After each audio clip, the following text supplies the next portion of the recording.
Want to know how to log out of Cursor AI? Well, no worries. In this video, I'm going to show you an easy step-by-step guide on how you can do it. It's super simple and under a minute, so let's get straight to it. Now, first things first, you can just simply open up your Cursor AI application. And once you have opened it up, you should be provided with this interface right here. So now, once you're onto this interface, we have also created a video on how to log in successfully in Cursor, so make sure to watch that.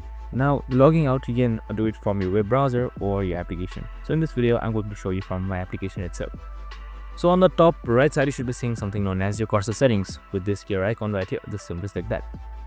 So now once you have selected here, you should be seeing general and various other settings.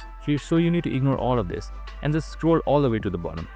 And now make sure you're under general as well. And right below privacy, you should be seeing something known as logout. Just simple like that. And now you should be automatically logged out of Cursor. And that's it. Super simple and easy. I hope this video helped. If it did, make sure to like, subscribe, and tune in with us for more of these videos. See you in the next one.